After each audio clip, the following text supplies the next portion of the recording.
When my parents fed my sister's children first and left my boys waiting for crumbs, I walked out quietly. They never imagined that silence meant the end of their control, the collapse of their comfort, and the moment I finally chose my sons over their hierarchy. When I walked into my parents' house, I froze. My mother's voice drifted from the dining room, calm, almost proud. My sister's kids eat first, and Selena's boys can wait for the crumbs. My sibling laughed. My father didn't even look up.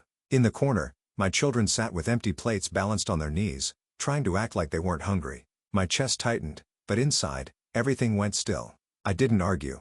I didn't explain. I simply took my boys and walked out. What they didn't know, what none of them sensed, was that the moment they pushed my children into that corner, they pushed themselves somewhere far worse. Yes, I am Selena. And if I'm being honest, the scene in my parents' dining room didn't come out of nowhere. It was just the first time their hierarchy became so undeniable, so loud that even my silence couldn't protect me from it. The truth is, the pattern began years before my boys Jalen and Theo were even born.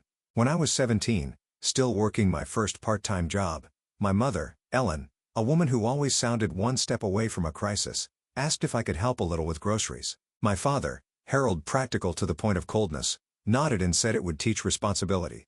$20 there, $50 here.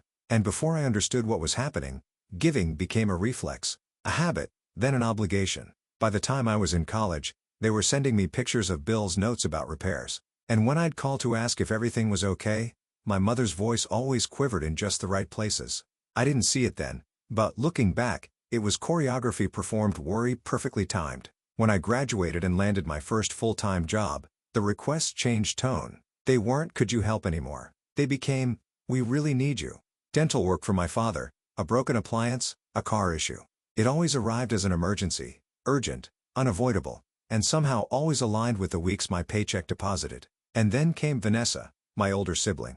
She was the one my parents bragged about, the one whose kids Lily and Caleb were always invited, always praised, always framed as the normal ones. When her car broke down, I helped with repairs. When she needed a boost with insurance, I covered that too. I told myself it was temporary.